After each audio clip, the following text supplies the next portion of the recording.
Bismillah Rahman Rahim. My name is Yunus, and today I am going to read the first lesson of the Reading Circle book for the student of class 4. The first story is A Legend of Rubhizahal. Once upon a time, a glacier was traveling across the mountains.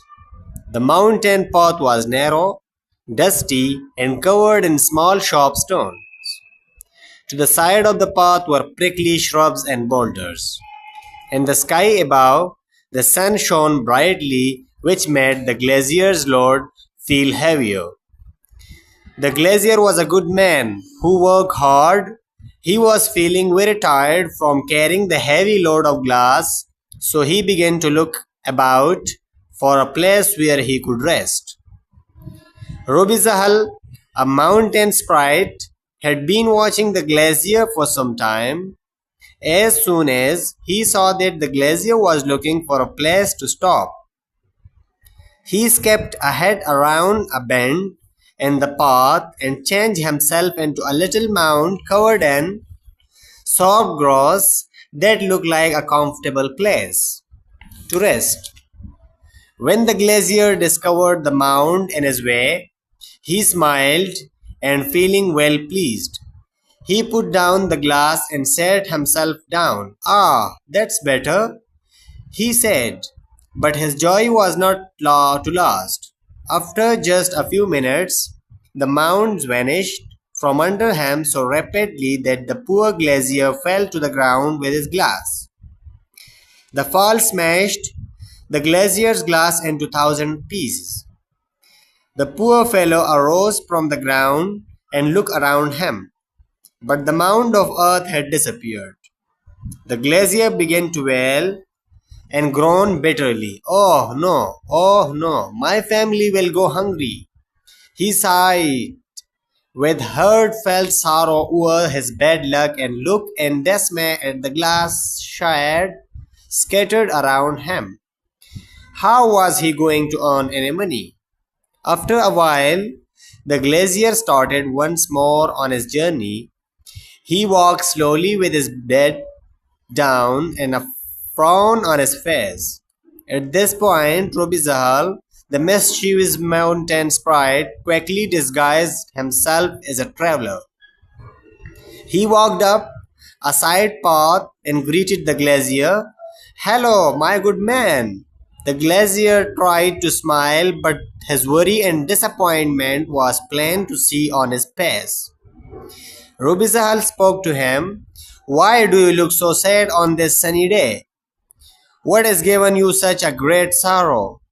The glacier told him the whole affair. How that, being weary, he had seated himself upon a mound by the wayside. How it had suddenly disappeared from under him and broken to pieces his whole stock of glass, which was well worth at least $8. "I don't know how I am going to recover this loss," he wailed. The compassionate mountain sprite comforted him. He confessed who he was, and he told him that he himself had played the trick. Don't worry and be happy, for I will help you get your money back," he told him.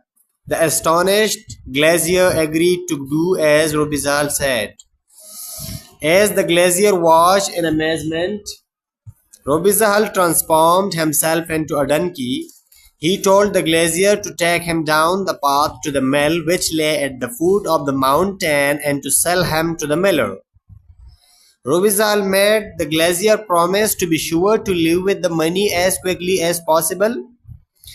Feeling excited about the prospect of getting his money back, the glacier immediately climbed on the back of the donkey and rode him down the mountain to the mill.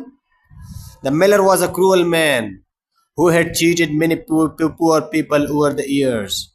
He worked his animals and servants too hard. He needed a new donkey. The glacier offered the donkey for sale to the miller at a fair price of $10. The miller offered 9, and the glacier, without further haggling, took the money and happily went on his way. When he was gone, the miller shouted for the stable boy, who immediately ran up to the mill. The miller said, "Hey, get this donkey some hay." The stable boy gently led the donkey down to the stable and into a stall. He filled a rag with hay and patted this donkey's back. "There you go, old chap. Better eat quickly because you will be set to work soon." "Still in the form of the donkey?" Rubhizahal exclaimed. "I don't eat hay. I eat nothing but roasted and boiled turnips. Nothing but the best." The boy's hair stood on end. He flew to his master and related to him this wondrous tale. The miller and the boy rushed back to the stable. There they found nothing.